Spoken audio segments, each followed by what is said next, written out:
انا حوشت عنكم بنبه حالة ما كانش زمان حد يشغله، بقت قضية رأي عام عرايس الجنة بسبب الراب. سألوني في المطار مين بياخد على البلاط. زياد زازا رد يالا والله العظيم ثلاثة. انا فرحان بغض النظر عن اي حاجه. واهلا بيكو في شيكو شيكو.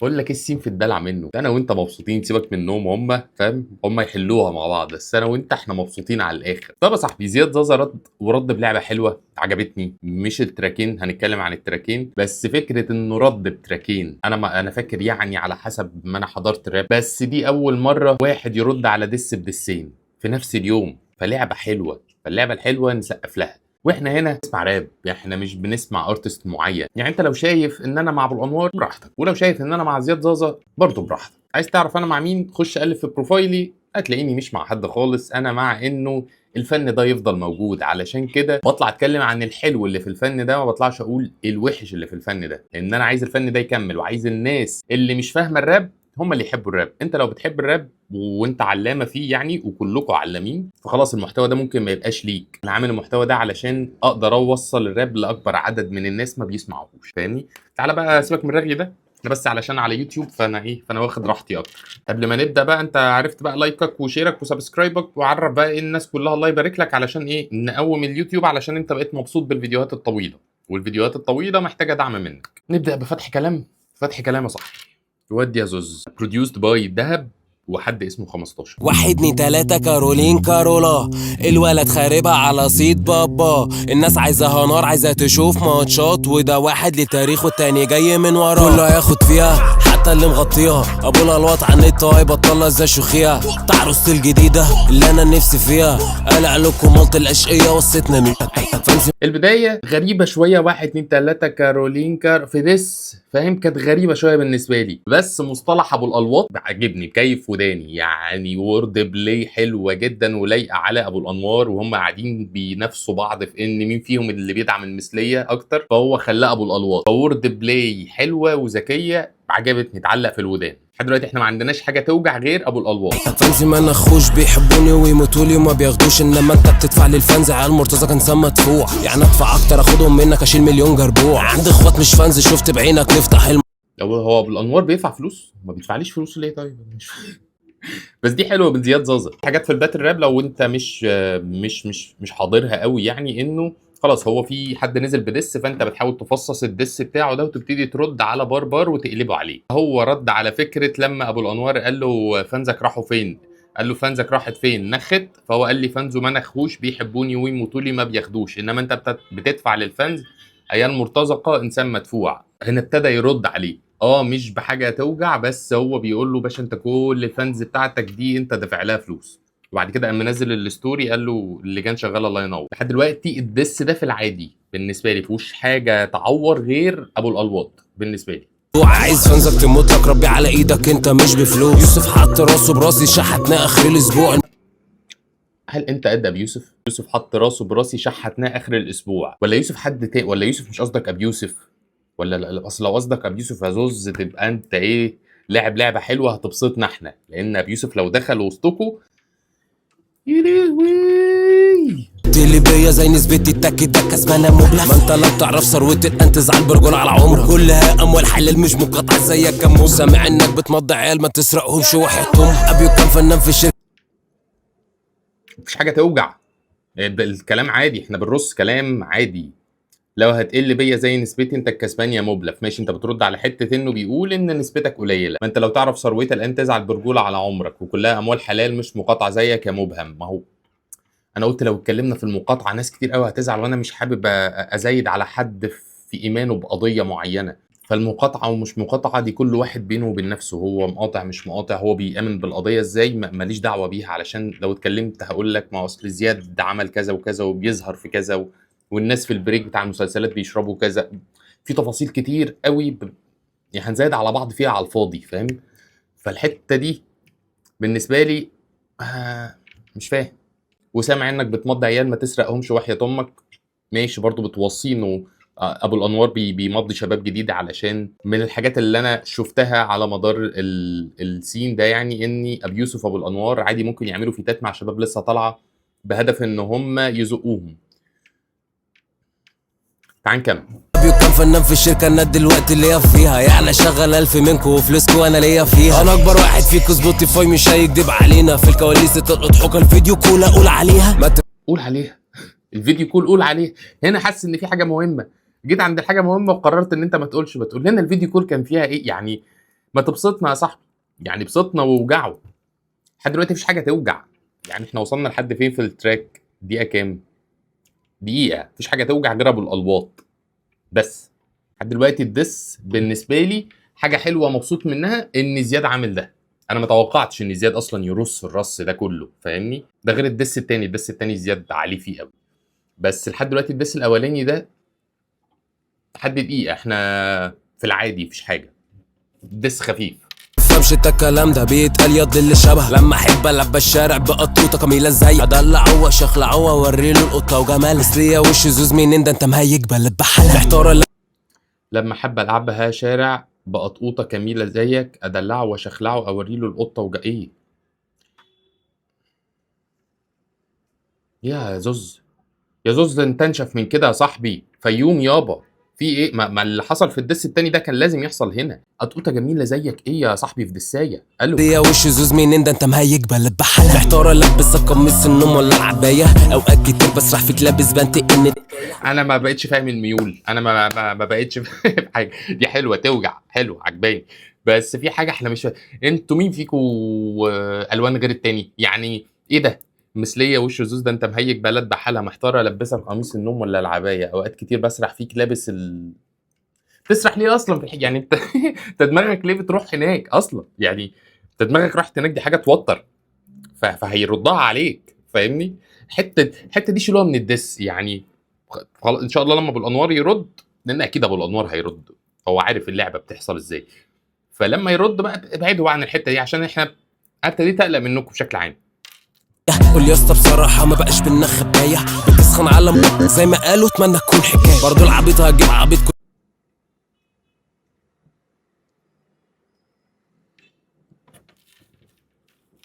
هم لو قالوا كده او ده داير وسطكم فدي توجع يعني. بس اعتقد انه مفيش دعوه. اكمل عادي ولا هطرزوني بحكومه يا اسطى، عشان كلنا عارفين بابا وعمو يبقوا واسطه خاصه. واسطه واسطه واسطه واسطه واسطه واسطه واسطه واسطه واسطه واسطه واسطه. برضه زياد نازل يلعب والله، نازل يهزر، قال لك ويوا ويوا ويوا ايه. هي حلوه كساوند على ودانك، حلوه قوي وتضحك، بس يعني في وسط ويوا ويوا. وبعدين انا ما بقتش فاهم احنا ليه بنعاير بعض ان بابايا ظابط وان عمي لواء. يعني مش دي حاجات كانت الناس بتتشرف بيها؟ هي ليه بقت كده؟ بس الصايعه في اللي جايه دي عجبتني. في اللي جايه اللي هي فين بتاعت الارشاد، هي دي في ده ولا في الدس التاني؟ مش عارف. انا مش عارف الدسايه دي ولا الدسايه التانيه، بس عجبني حلو موضوع الارشاد. قال له اكمل عادي ولا هترزيني بحكومه يا اسطى، علشان طبعا ابو الانوار وباباه وعمه واعتقد كمان اخوه هم في الداخليه، وان ابو الانوار كان بيسلمه في الدس اللي فات. فهو قال له انت اللي بقيت بترشد دلوقتي يا صاحبي مش انا، انت اللي ارشدت في التراك. وهياكد عليها تقريبا في الدسايه اللي جايه اعتقد. انت الله يعينكم واحنا الله يصبرنا، ان عشنا الله يقويكم وان متنا هديك في قبر راجوزات اديكوا حسابكم، تترقصوا لي تضحكوا لي وتغنوا لي انا معلم اوعوا قرنوني، قلت لكم احسن لكم تحبوني احسن ما تكرهوني، اخواتي تحب الموت قد ما انتوا تحبوا البوتي. حلوين بس عادي. انتوا الله يعينكم واحنا الله يصبرنا، ان عشنا الله يقويكم وان متنا هديك في قبرك. عادي ممكن تفليكس بيها في تراك مش في دس، فاهم قصدي؟ الدس شبه اللي انت عملته في التراك التاني اكتر. ده بالنسبه لي النص دس. الحمد لله ان زياد منزل 2. انا كان زماني رحت في داهيه واتقال عليا ابو الانوار ده فعلي. انا لسه هتشوفني دلوقتي وانا منبهر بزياد في الدس التاني. اهدى ها واعمل لايك طالما احنا قاعدين مع بعض. بس ده عادي يا صاحبي، اخواتي تحبوا الموت وانتوا قد ما انتوا تحبوا البوتي، فاهم كده يعني؟ لا انت من الشيخ حسن يا صاحبي، وريهم الشيخ حسن على البيت مش في الشارع طبعا. الصغيرة بتدقرك وتهطلك في مدينتي، رحت لها حبيت تلمسها لطشتك، حاسس بايه يا فردة وانت على وشك كفي بنية، خلي جلدتك سايقة هتوصلك لمقبرك. ايه بقى؟ والبنات الصغيرة بتدقرك وتهطلك في مدينتي، رحت لها حبيت تلمسها لطشتك. ليه عملنا كده بقى؟ فاهم؟ بتهطلك لطشتك دي موزونه على ايه؟ انت وزنت بره اكيد عشان تجيب الوزن ده، ما ينفعش. ما في اصول برضه يعني، مش عشان دي السيف احنا بنقول اللي نفسنا فيه. وكانت ممكن تبقى سهله يعني، والبنات الصغيره بتدقرك وتحطها في مدينتي، رحت لها حبيت تلمسها فتلطشك. ما موزونه اهي وسهله، وكانت ممكن تبقى كده. وبعد كده نكمل عادي. حاسس بايه يا فرده وانت على وشك كف بنيه، خلي جلدتك سايقه هتوصلك لمقبرك. فخلاص يبقى احنا وزننا 1 2 كسرنا في الثالثه رجعنا الرابعه. الاصول يعني. وجلدتك انت جايب المصطلحات دي منين؟ ودي حاجه حلوه على فكره، زياد مطلع مصطلحات حلوه. ابيو بيحب ميمو ليه؟ بيمشيله ولا ايه؟ الواسطة طلع عليه.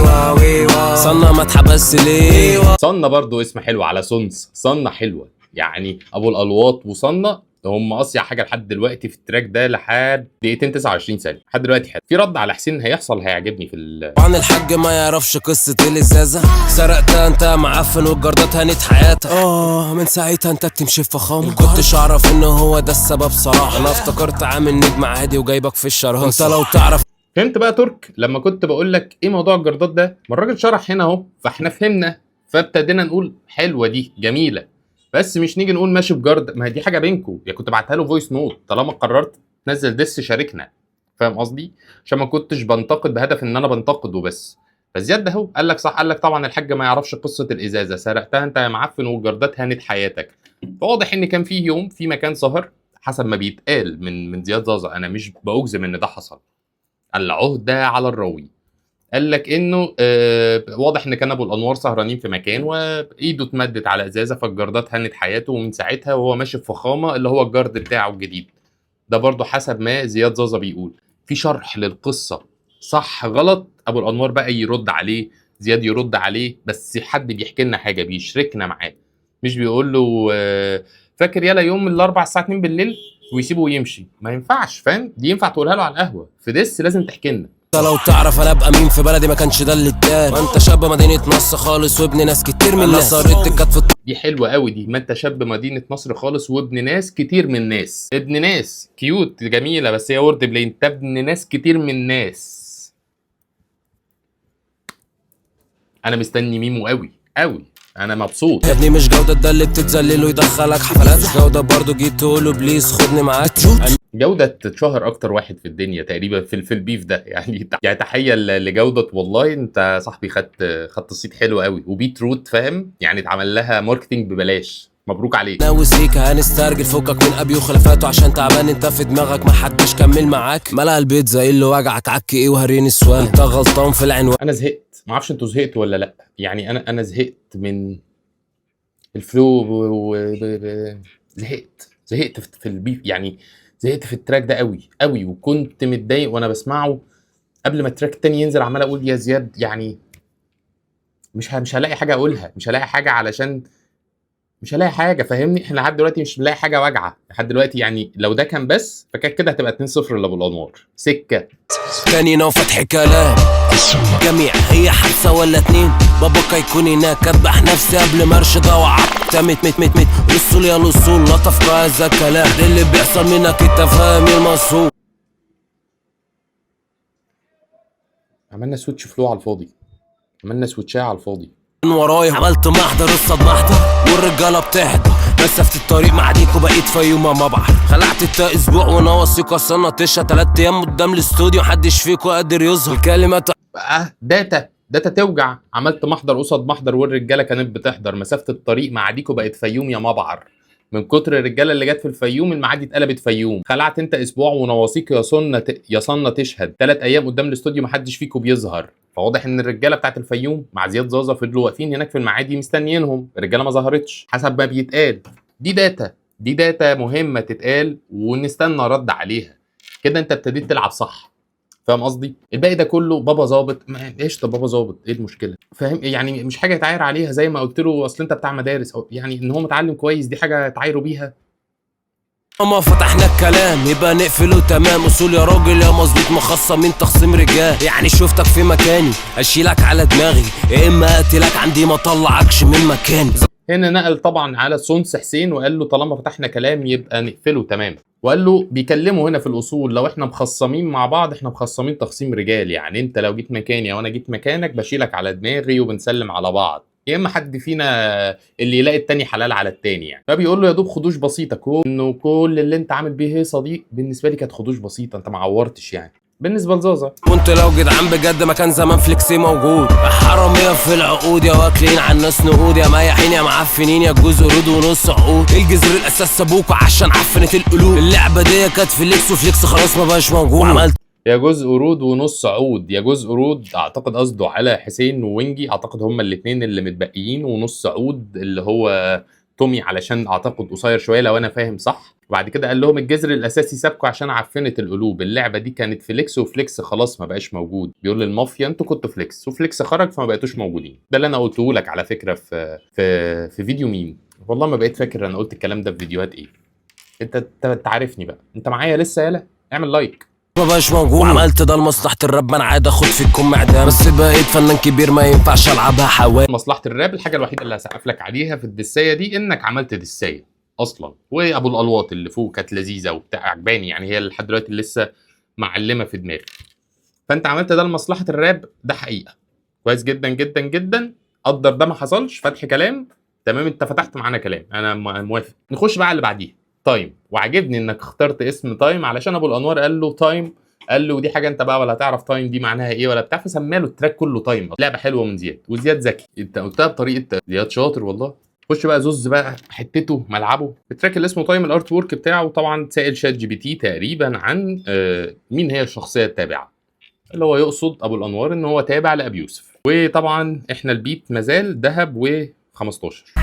امك وعيالها ستة جابوها اخوها وخالها، قالي ده عملها نمبر 1 بقيت في مجالها. نحب الدسات اللي بتبدا كده، اللي بالنسبه لنا ينفع تكون تراك، احنا كجمهور ينفع تكون تراك بعد ما البيف ده يخلص نسمعه عادي واحنا ماشيين ايا كان بقى، ده دس ولا ايه، زي سبب قلت لك مش هقدر حد لده ابيو في الدسايه بتاعت شاهين. بالنسبه لي الدسايه دي بسمعها لحد النهارده كتراك عادي، فدي بالنسبه لي هسمعها كتراك عادي هبقى مبسوط. كمل يا زوزو. خلاها تتصيط ومول انا اشهر من غلبة، على وشك ما كان انطل طلبت وكل اللي عملك. انا مبسوط بقى هنا اهو، ايوه كده، خلاها تتصيط الحاجه الان اشهر من غلبه. ما تيجوا بقى نشيل سيره الام بقى في الدس اللي جاي، الله يبارك لكم علشان كفايه قوي كده. دي حلوه يا زوز يعني، هسقف لك عليها زي ما قلت لابو الانوار، حلوه على امك عارفه انك غنيت حديث شريف، كان لعبه حلوه هنا. خلاها تتصيط بقت اشهر من غلبه. كتر خيركم انتوا الاثنين والنبي، والله رجاء شخصي. تعال بقى ايه، نشيل ست الكل من الموضوع ونخليها راجل لراجل. الله يبارك لكم، الله يبارك لكم والنبي. كمل يا زوز بقى وبسطنا، يلا تعالى. وحلو على وشك مكنه، قلت لك زياد عنده مصطلحات حلوه. على وشك مكنه، المكنه بتعمل فيها ايه؟ تركبها. يلا مكنه. وانت لا مش مشكلة وستارت اب من 100 مشكلة، ليه بس اجراوينا مش كده، ليه عايزة تأخر القافلة واكلك القافلة تأثير قاتلة، كل اللي مثلك مثلي مثلا لا نريده هنا ومستكترة. سكيلز زياد، سكيلز معقولة؟ واكلاك القافلة تأثير قاتلة، كل اللي مثلك مثلي مثلا لا نريده هنا. تخيل ان ده زياد زازا يا صاحبي، والله العظيم طلعتوا احلى ما فيكوا بسبب بعض. معلش بقى الموبايل فصل، ان شاء الله ما يبقاش في حاجه حصلت. يلا نكمل. قولي عالمي. ففي انترنالز عند زياد زازا، دي جديده دي. واكلاك القافلة تأثير قاتلة، كل اللي مثلك مثلي مثلا لا نريدها هنا. بنقول اهو في حاجه، في دس. انفخ لك بطنك، عندي كام وسيلة بتفرش، بس بستأذن منك انت بس تقولي اتحرش. انتوا موضوع التحرش ببعض ده غريب قوي قوي والله العظيم. انا حاسس ان انا اللي عملت كده، مش عارف ليه. وفيت يا بيف اعل بقى شهر بتكتبوا في العبط ده. انتوا 3 باتل ارمينيا بطة راكبه جايلك من المحطة، فلاح كافيه فلاح هدوق اكل ده صاحبك. عرفت ايدي الصلبة منين؟ صن قالك. عرفت ايدي الصلبة منين بجد؟ هو قالك. دس اهو يا زوز. اللي فات ده لا فتح كلام، ده هعتبره فتح كلام زي ما قلنا، بس ما فيهوش حاجه هنا اهو. في بيت وفي فلو حلو. باتل ارمينيا بطه راكب وجاي لك من المحطه، هتغاضى عن راكب وجاي لك من المحطه دي، يمكن قصده علشان هيرمي بعد كده على فلاح كفي فلاح هتدوق اللي داقه صاحبك. فتمام، هو بيفتخر انه فلاح مش متضايق خالص، وده اللي قاله ابو الانوار، قال له يعني انت عار على الفلاحين، فهو مش بيعايرك انك فلاح عشان بس تبقى فاهم. وبعد كده دي بقى حلو، عرفت ايدي صلبه منين؟ صن قال لك، حسين قال لك ان ايدي تقيله ولا ايه؟ بجد هو قال لك احكي لي. بس ترشيد براحتك، بالنسبة لك ده مش غلط. انا وانت عارفين مش رايحة بعيد، ده نفس البلط. صيادتك على حس هنزل اشيلكوا زهلط، انت هترزقله واحد. بس انت ارشد براحتك بالنسبه لك ده مش غلط، علشان ابو الانوار قال له ان انت رحت ارشدت على حسين بعد الخناقه اللي حصلت بينكم، فهو قال له طب ما انت في نفس التراك ارشدت وقلت لهم يا جماعه نقابه المهن الموسيقيه زازا بيغني حديث شريف في الاغنيه، ما ده ارشاد. دي فاليد بوينت جدا جدا جدا، صح جدا. عايشه زوز. الراجل الجدع اللي بيتكلم على الارشاد، ما كده بيرش برضه في نفس التراك. ما كل حاجة رايحة لمين؟ رايحة لده. بالنسبه لي زوز مستفز في الدسات، قال له ما تقوليش بقى بوع ومش عارف ايه، فطلع قال له بع بع بع بع بع، فضل يبعبع له في التراك لحد ما بقى اللي هو انا هعمل البوع بتاعتي. هي ما عملت في التراك ورشدت علنا شملا قدام الناس. ما انت اللي واسع كل حاجة مقاسك ولابساك. لما لبستها حسيت مستريح اكتر. الاربعه دول ما لهمش لازمه. حرفت ايه اللي بنفسك ملك الكرنجة من اللي هي رجوز متأرجزة، طب بقك ده ولا الطلبية؟ بصوا انا مش فاهم دي، فيا ريت حد يشرحها لي. جايز بيبقى فيه رجاله بتسمعني بتتفرج عليا بيفهموا ده ارجوز متأرجز اهطل بقك ده ولا الطلبيه. انا مش عارف هو قصده ان ابو الانوار عاوج بقه زي رجاله الطلبيه، ولا اهطل بقك، ولا انا مش فاهم، ولا هنا بيعيب في الطلبيه، في حد من المكسيك من الطلبيه مش عارف. يعني انا ما عنديش الداتا الكفايه في البار ده. بس اللي جاي ده حلو، في شوت اوت لعفروتو كده من بعيد.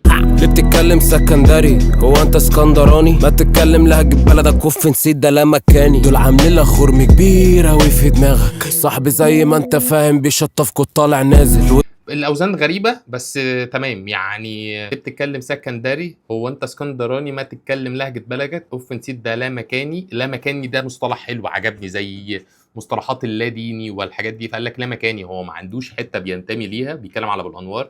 دول عاملين لك خرم كبير قوي في دماغك، وصاحبك زي ما انت فاهم بيشطفكوا طالع نازل، وصاحبي زي ما انت فاهم بيشطفكوا طالع نازل. اللي هو مين صاحبه اللي ممكن يكون اسكندراني؟ هو عفروتو اللي دخل معاهم في دسات مع ابي يوسف، مع دخل مع المكسيك بشكل عام يعني. بس الاوزان غريبه قوي يا زوز. يعني اسكندراني لا مكاني تمام، بعد كده دول عاملين لك خرم كبير قوي في دماغك، صاحبي زي ما انت فاهم بيشطفكوا طالع نازل. اوزانك محتاجه بس فاهم الانكي نظبط بيها بس الاوزان، وكان الدس ده هيبقى ما فيهوش غلطه. كنت طالع نازل وده دوري هوريكوا البوري، شفت فلوس وصيت والشهرة ومخليهم يخدموني. انت خس برياضة الهرولة ورا النسوان وحاجات كتير ناقصاك عذرك.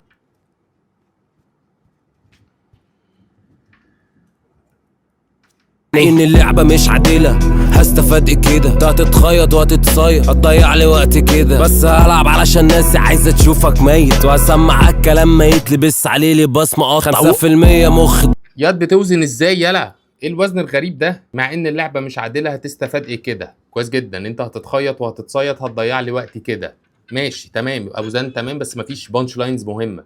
بس هلعب عشان ناسي عايزه تشوفك ميت، وهسمعك كلام ما تلبس عليه الباس مقطع.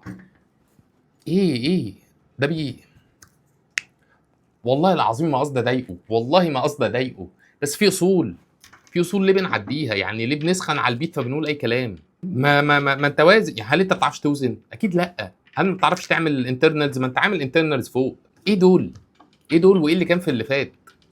الحاجات دي يا صاحبي بتتاخد عليك، خصوصا هنا احنا ما بنحكمش على تراك، بنحكم على سكيلز الراب. سكيلز الرابر ده عنده سكيلز قد ايه، بدليل انه في الباتلز ما بيحتاجوش احيانا بيت. في باتلز فيها بيتس، وفي باتل او معظم الباتلز ما فيهاش بيت. ليه؟ لان انا مش مهم عندي البيت، انا مهم عندي سكيلز الرابر ده. فين السكيلز مش عارفين نوزن. فاهمان الدنيا والفرق، فاهمان يا فاهمان. ده بتاع النسوان، لا مؤاخذة مش نسوان، ده بتاع العيال. بتاع العيال لام ابو الانواريه يعني. انتوا ادرى، انا ماليش دعوه. قويه لو حقيقيه قويه. سويتش جديد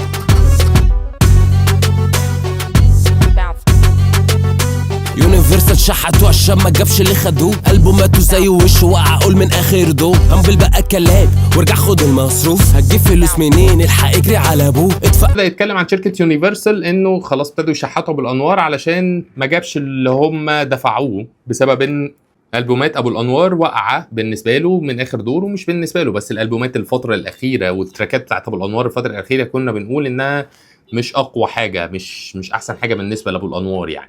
يستحلف بالله انك مش نفسك تبقى انا، اصل موضوع الافلام ده غريب منك شويه. دورك العظيم في فيلم زين اكيد مش هو الامل، شفتك بتشحت الموضوع في مقابلات فرديه، ما اظنكش ككومبارس دي. انت كاتب كلام حلو، كاتب معاك داتا حلوه، انه زياد زازا بيقول له احلف ان انت مش عايز تبقى انا، مش عايز تبقى زياد زازا، اصلك موضوع الافلام والمسلسلات ده غريب عليك شويه. انت من امتى بتمثل ابو الانوار يعني؟ وانا شفتك بتكلم الناس او عرفت انك بتكلم الناس علشان نفسك تخش مجال التمثيل، انت عايز تبقى زياد زازا. بس الاوزان غريبه يا زياد ايه. يستحلف بالله انك مش، يستحلف بالله مش نفسك تبقى انا، اصل موضوع الافلام ده غريب عليك شويه. دورك العظيم في فيلم زين اكيد مش هو الامل، ماشي. شفتك بتشحت في الموضوع في مقابلات فرديه شويه، فرديه مش هي، فاهم يعني؟ فاهم، فرديه مش هي، شويه لا شويه بعيده عنهم، ففي حاجه في الوزن غريبه. الله يساعدك، ما اتمناش ابقى في مكانك ولا حتى الصاحب يبقى صاحبك، ما اتمناش دي تبقى الهيئه، ما اتمناش دي تكون اسرتي، ما اتمناش دي تكون عيشتي، ما اتمناش دي تكون شلتي، ما اتمناش دي تكون قصتي، ما اتمناش دي تكون معدتي، ما اتمناش دي تكون حركتي، ما اتمناش دي تكون اغنيتي، ما اتمناش دي تكون طريقتي ولا عيوني ولا ضحكتي، ما اتمناش حاجه عدت من جنبك لا اعتراض بس. حلوه جدا جدا دول اهو، ما حلوه اهو، حلوه جدا جدا يا زياد. لكن في حاجات في اللي فاتت دي غريبه. ما هو ما انت بتقول محمد بتبقى معايا في موضع ربه، ما اعرفش ليه بتربى واحد يقول لي محمد بقى جايب صوت لابو الانوار، ما اعرفش ليه بترب لما حد بيقول لها محمد، فابتدى يستفزه بقى. يا محمد بابا عارف قصة الإزازة يا محمد، بابا عارف قصة البت القصر يا محمد، أمك عارفة اللي بتعمله في البنات يا محمد، كفتك باللبس هل وحدك يا محمد.